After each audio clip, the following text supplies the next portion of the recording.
Here's your lymphatic routine for your feet. So sit down or lay down, get comfy. We are going to work your entire leg first before we get to your feet. If you're familiar with my videos, you know where to start.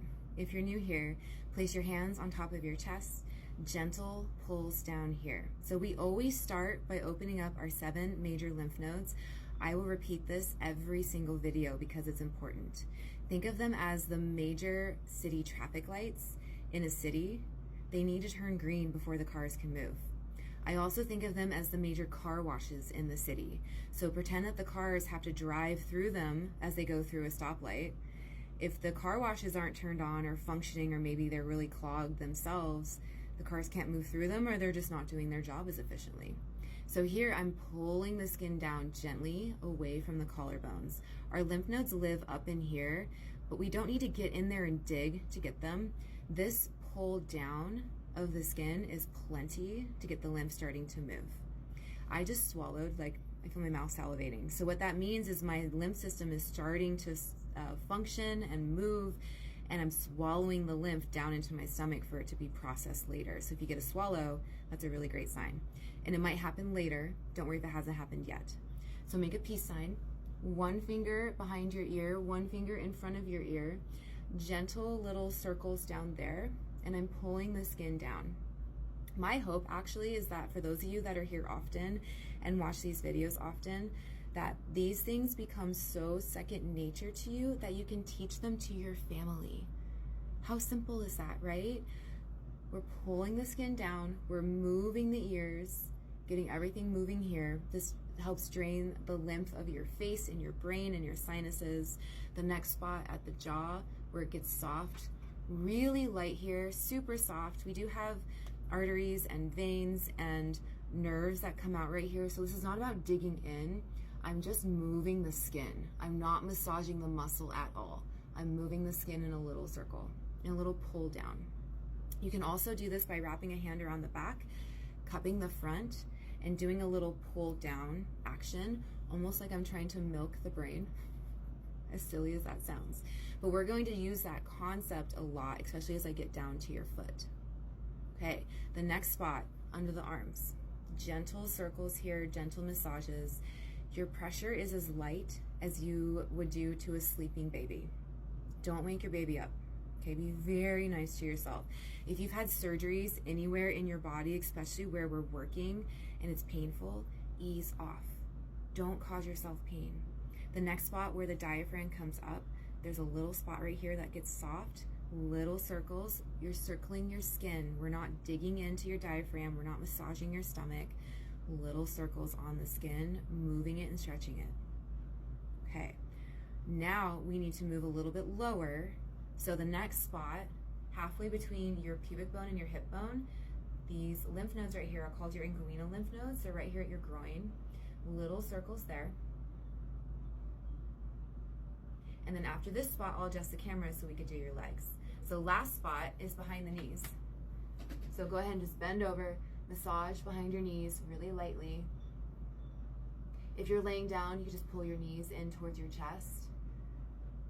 But after you do that, get comfy. We're gonna work the legs and then into the feet.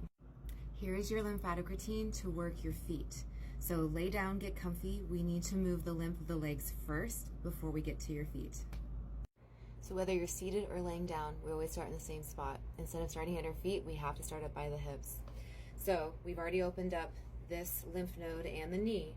I'm going to place a soft hand wrapping around my thigh and on top, cupping around, and I'm going to gently pull the skin back towards my hip and ease off. I have really stretchy skin. I've lost a lot of weight. My skin moves a lot when I pull this back. Yours might not move as much as mine, so keep that in mind. We're all gonna look a little bit different here, but the goal is to pull this way and ease off. And it is extremely, extremely soft. Do not cause yourself pain here. Do not dig in and do not yank on your skin. It might be as small as that. A little, half a centimeter, and that is okay. We'll slowly make our way closer to the knee, pulling back towards the hip. So even here, I'm still getting that swallowing happening as I'm working the leg because the lymph is traveling up and it is circulating through my body. Our lymph circulates similar to our blood, but it does not have a pump like the heart. It has much smaller pumping action in its own vessels, but we can help pump the lymph with our hands. We can help pump the lymph with a rebounder, with a vibration plate, with exercise, with deep diaphragmatic breathing. But sometimes we have ailments or swelling where those things aren't appropriate or accessible or not helping us, and we need more individual attention. So I'm just gently making my way down closer and closer to my knee. For instance, if you hurt your ankle and your ankle's swollen or you just had ankle surgery, you're not going to jump on a rebounder. You might not even want to stand on a plate. You can't exercise. You can't go for walks. And so this type of work is really great for any walk of life, whether you're recovering from a surgery, whether you're recovering from chemo or an injury, if you have chronic conditions, chronic diseases, or you're super healthy. Let's say you have nothing going on and you feel fantastic. This is still great for you. So that's why I love this work, because for most people, it is easy and accessible to do to themselves. There are a couple things we do want to watch out for. So congestive heart failure is one that I would not do this on without explicit doctor approval. If you have a sepsis or MRSA, but you would probably be in the hospital if you had sepsis or MRSA. Just don't do it so you're not spreading the infection, right? If you are getting sick, this is great to do because we're going to help our immune system and help our lymph system pump the toxins through our body. If you feel like you're getting sick, the flu, a cold, something, COVID, respiratory, work your lymphatic system and get it moving. So now that I'm at the knee, I'm going to cup under the knee and on top and do this little sandwich, pull back. These little gentle pulls. I'm going to repeat all of that on my calf. And so say I was resting on the couch and I was here, you can do these little pulls here. Okay. The majority of your lymph is along your inner section of your body. Yes, there's lymph on the outside, but not nearly as much. The majority is on this inside section. So if you tend to feel squishier in places, like let's say your inner thighs, right? We tend to be squishier there as opposed to our outer thighs. It's your lymph. I'm making my way down closer and closer towards my ankle, and I'm pulling back, easing off, pulling back. If you can't do this to yourself, I am working on a course for loved ones, for families to work on each other, and it's a non-professional course, and you can learn to work on each other, your family, your babies, your elderly parents, and your partners, your friends, especially if you have someone that can't work on themselves and they're going through something, maybe a surgery, or they're recovering from something, or they just simply can't reach. So now that we're down here, we're going to work the lymph. There's an ankle bone, little squishy spot right here on either side of your foot, on both sides, okay? And I'm going to cup it and do these little pulls, these little circles here.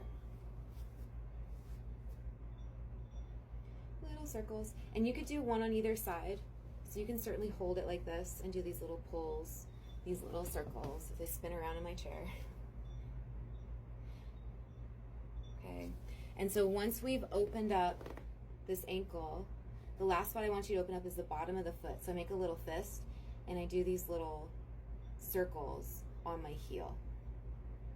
We have a lymph node underneath our heel, so every time we walk and take a step, it gets a little pump. And sometimes just from stagnancy, from plantar fasciitis, sometimes this heel doesn't get as much movement as we want. So definitely give that guy a little pump. And once you've done that, we're going to brush up before we work on the foot. You can also do all of this leg work laying on the ground with your legs up against a wall. That is fantastic to help gravity. I'm pulling the skin. I'm dragging nice and soft. Dragging's the wrong word. I'm painting my baby hairs. Be nice to yourself. So you can use a gua sha tool here. I'm lazy and I lose my tools and I can't keep track of them. So my fingertips, I always know where they are. You can kind of cup the entire thigh and brush this way. I don't know if you guys have seen this device floating around TikTok where it's like a back and forth massager for your cellulite. It's not helping your lymphatic system at all. You're pushing the lymphatic back the wrong way each time. It's like driving your car 2 inches forward and then 2 inches back. It's not going to go anywhere. If you want to move your lymph and help your cellulite, move it this way only. I used to have a lot of cellulite on my legs, and I've been able to change the appearance, mostly from doing lymphatic work, but also from strength training. Muscles help change the appearance. Okay, once I've done that, we will now work on your foot. So now that we've opened up the leg, we started to open up the ankle, we've opened up the heel, let's work on the foot. And I want you to think of it in 5 different sections, 1 for each toe. You can start on the big toe side, the pinky toe side, it doesn't matter so much. But what I'm going to do is take both hands, one underneath, one on top, like a little sandwich, and I'm gently going to pull the skin back and ease off. Pull back, ease off. And the pull is towards my ankle and is a very light skin stretch back, just like I did on my entire leg. Now, if this is not comfortable to sit like this, to get it close to you, if you need to have someone else do this for you, just make sure it's going up towards your ankle. It's a gentle pull. It's a light touch on the skin. We're not digging down into your tissue. It's not a foot massage. I am planning on making a course for families to learn to work on each other. So to learn to work on your loved ones, your children, your partner, your elderly parents. I believe this work should be done in homes, and I believe it should be taught when we are children so that we can do it to ourselves our entire life.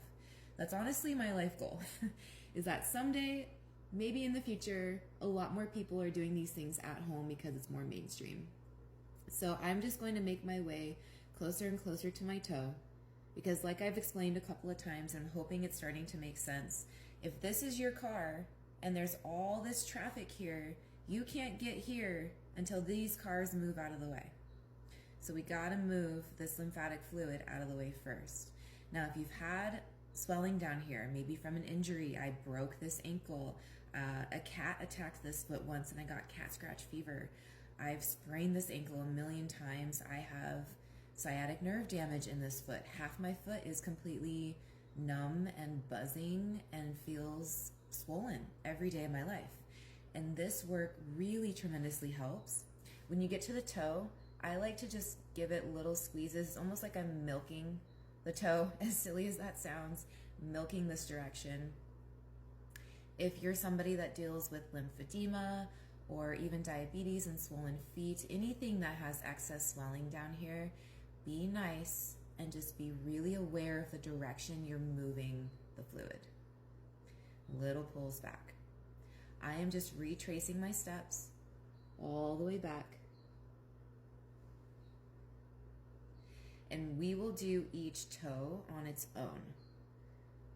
Okay, so take your time with this. I'm working the top of the foot and the bottom of the foot at the same time. If you really want to break it down and slow it down, or if your foot is extremely swollen and you want to make it a lot more precise, you can do just the top, do all of the toes, and then just the bottom, do the entire pad of your foot and really separate it and give the lymph a chance to move. So once I've done the big toe, I'll repeat that along for my second toe. My hand's just underneath, almost like I've sandwiched through the middle. Well, excuse me, sir. He likes to join my videos sometimes. Little pulls there. If you guys watched my face video from 2 or 3 nights ago, he was talkative the entire video. All right, gentle pulls on the skin. And I'm just working along this bone that connects to my second toe. It's your second metatarsal. This can help with plantar fasciitis. This can help with just sore feet after work. Yes, a foot massage feels good, but what if we very gently move the swelling out of there and you don't have to inflict an ounce of pain on yourself? Sometimes foot massages can really make you wince and hurt. So what if we move the swelling out of there and you don't have to go through that? Or then you can have a massage and it's not as bad. So once you get to the toe, I kind of do this with my fingers and milk it like this. Milking is really the only way I can think to describe this. I feel like I'm milking a little tiny cow. Little pulls. and pull. If you take your socks off and your leggings off and you have lines in your skin from your clothing, that's lymphatic. So I have days where I have that. I have other days where I don't. So some days are better than others. Your hydration plays a big role in that. I'm really big on making sure you're hydrated and you drink electrolytes. I'm happy to share which electrolytes that I love. I can leave them in the comments. And also Epsom salt baths are wonderful. And a lot of us think even just coconut water is enough, but coconut water has a really low profile, especially when it comes to sodium. And we need sodium.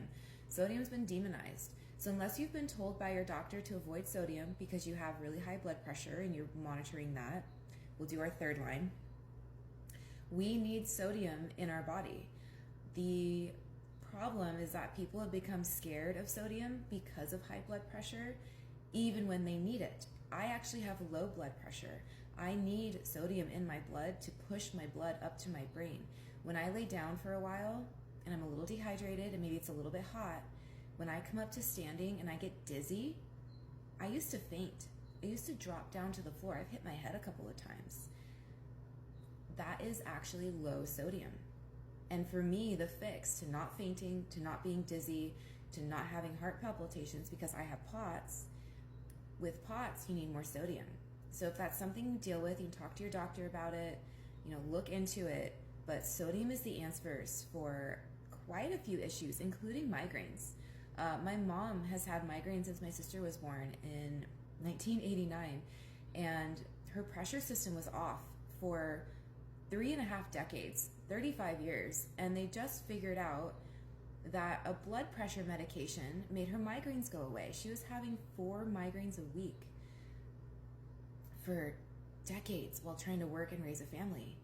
And the entire time it was her pressure system. So I've become a big questioner of everything. Not that I doubt things. I want to know why. Why is something not functioning properly? Why do I have this ailment or this condition? And I want to figure out if there's something I can do to get to the root of it. All right, I've made my way down from that third toe.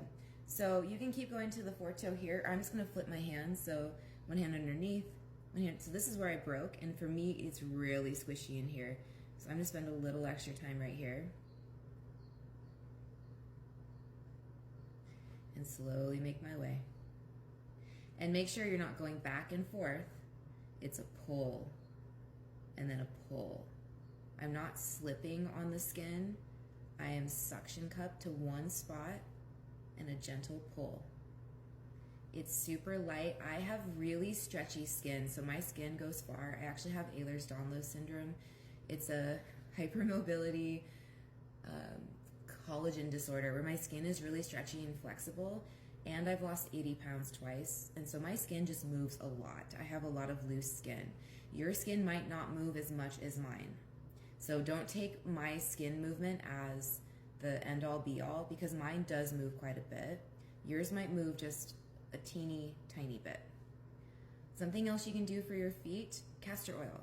So make sure it's from a glass bottle, and you would slather it all over your feet. Put on a couple of pairs of socks because it's really goopy, and I've gotten oil stains on my floor from the castor oil.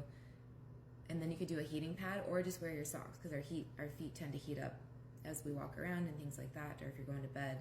But castor oil helps detox. It helps reduce inflammation. It helps with collagen.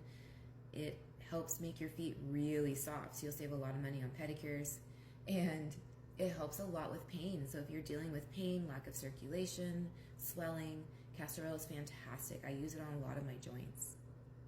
I have a hard time finding it in the store in a glass bottle. The reason we need a glass bottle is because it's such a strong detoxification agent.